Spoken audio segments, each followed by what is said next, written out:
इस सदन और इस सरकार से जनता यह भी नहीं कह सकती कि जो वादा किया वो निभाना पड़ेगा और जनता का पैसा चुकाना पड़ेगा। अध्यक्ष जी, पहले सत्र में मुख्यमंत्री जी आते हैं और कहते हैं कि हमारी विधायक निधि को उन्होंने बढ़ा दिया, और जब आज हमारा द्वितीय बजट सत्र चल रहा है वहां पे हमारे आदरणीय वित्त मंत्री जी कहते हैं कि वो तो सिर्फ और सिर्फ एक घोषणा थी, समय तो सुनिश्चित किया ही नहीं गया। तो आदरणीय अध्यक्ष महोदय, उसी प्रकार से ये जो अभिभाषण हुआ, ये जो बजट प्रस्तुत हुआ, इन्वेस्टर समिट मीट जो 2018 में हुआ और 2023 में हुआ, ये सब की सब घोषणाएं हैं और जनता ये जान रही है कि इसका समय अभी तक सुनिश्चित नहीं हो पाया है। और आप लोग क्यों घबराते हैं जब विपक्ष ये कहता है कि तुम्हारी फाइल में जो गांव हैं उनके मौसम गुलाबी हैं, यह आंकड़े झूठे हैं और ये जो दावे हैं वो किताबी हैं। और ये बड़ा ही सीरियस मैटर है क्योंकि ये crisis of credibility of leadership है अध्यक्ष महोदय, और इसको संज्ञान में लेना चाहिए। अभिभाषण के दौरान और काफी सारे हमारे जो पक्ष के सदस्य हैं उन्होंने बहुत तारीफें की और कहा कि प्रदेश इस विभाग में 1 नंबर पे पहुंच चुका है, उस विभाग में 1 नंबर पे पहुंच चुका है। बिल्कुल सही कहा आप लोगों ने। मैं भी बारी बारी उत्तर प्रदेश का कौन सा विभाग किस नंबर पे पहुंच चुका है वो आपके सामने बताऊंगी, और प्लीज मेज थपथपाने से आप लोग मत रुकिएगा।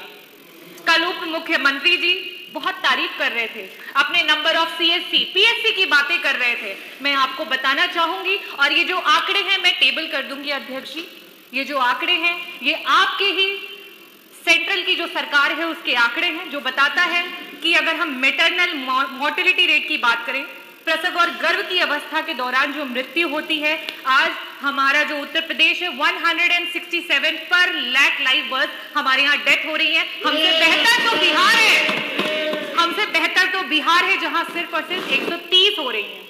अगर हम बात करें नॉन कम्युनिकेबल डिजीजेस की, जिसमें मधुमेह और रक्तचाप जैसी गंभीर बीमारियां होती हैं, जिससे आए दिन हार्ट अटैक आते हैं और लोगों की मृत्यु हो जाती है, और बिल्कुल सही कहा आपने, उत्तर प्रदेश उसमें नंबर 1 पे है।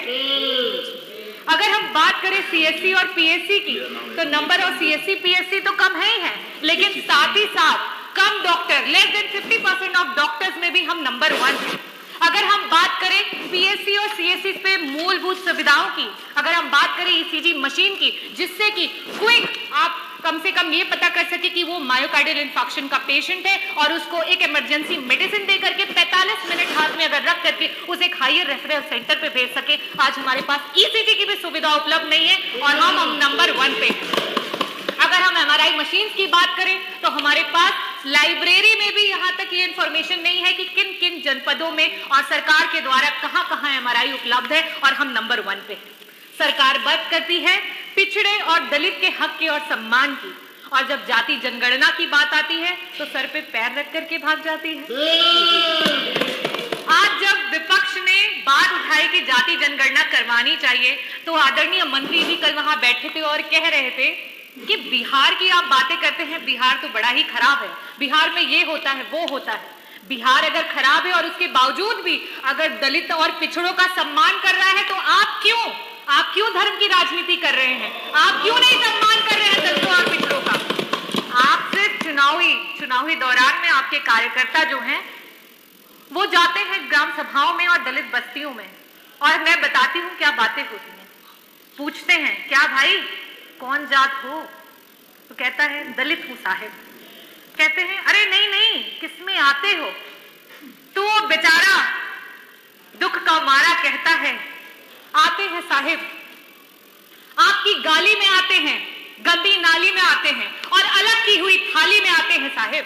तो कहता है हम तो सोचे तुम हिंदू में आते हो। बोले आते हैं ना साहिब, लेकिन सिर्फ और सिर्फ आपके चुनाव में। और आप हक की बात करते हैं, आपके एनसीआरबी के आंकड़े बता रहे हैं कि आपके प्रदेश में सबसे ज्यादा एससी और एसटी कम्युनिटी पे जो है वो क्राइम्स हुए हैं। आज कानून व्यवस्था की बात पर पीठ थपथपाई जा रही है और एनसीआरबी के आंकड़ों को बताया जा रहा है, मैं आपसे ये कहना चाहती हूं, आपकी जो जीरो टॉलरेंस अगेंस्ट क्राइम की जो सरकार है वो सिर्फ और सिर्फ ढकोसलेबाजी है। एफआईआर सच और झूठ के बुनियाद पे नहीं, किस दरोगा की, किस एसएचओ की पॉकेट कितनी गर्म की जाती है उसके हिसाब से एफआईआर दर्ज की जाती है। और आपको मैं एक और बात बता दूं कि जाति विशेष अमरोहा में, आपके जनपद अमरोहा में सिर्फ और सिर्फ पूरे जनपद में एक ही जात के सारे लोगों को पुलिस विभाग में डाल दिया गया था। ये तो आप लोगों को स्वयं भी पता होगा। और आज थानों पे चाहे कोई भी केस हो, चाहे वो अपहरण हो, चाहे वो चोरी हो, चाहे वो बलात्कार हो, चाहे उत्पीड़न हो, चाहे मर्डर हो या कोई भी जमीनी कोई केस हो, हर चीज का रेट आपकी सरकार में फिक्स करके रखा हुआ है। और उत्तर प्रदेश में अगर महिला उत्पीड़न की बात करें तो मैं एनसीआरबी का ही आंकड़ा आपको बताती हूँ कि पर लाख विमेन में 51 महिलाएं हैं जो उत्तर प्रदेश में उत्पीड़न और क्राइम का शिकार हो रही हैं। लेकिन वही बिहार हमसे बेहतर है, वहां पे 30 महिलाएं हो रही हैं। कन्विक्शन की रेट पे आप कहते हैं कि हम बहुत सारे लोगों को कन्विक्ट कर रहे हैं, लेकिन आप जिस चीज पे खुश हो रहे हैं जरा देखिए कि आपसे प्रदेश और भी हैं जो कन्विक्शन रेट में आपसे भी बेहतर है।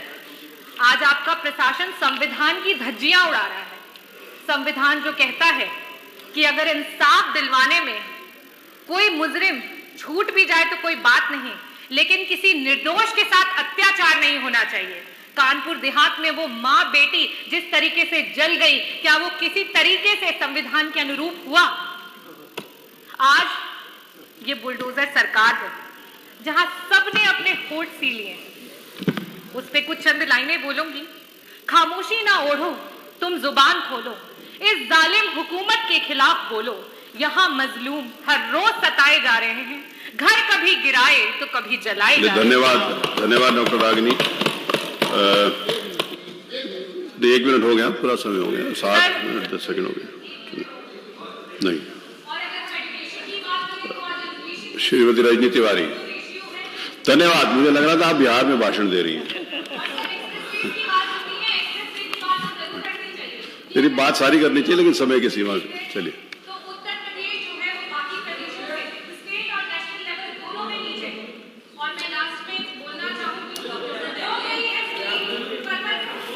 माननीय अध्यक्ष जी, आप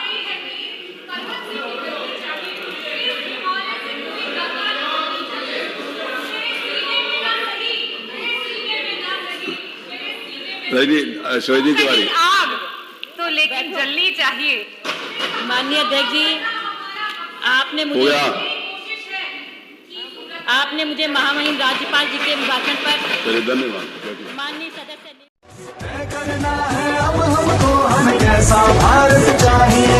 समाजवादी अखिलेश के संग समाज के पथ पर आए।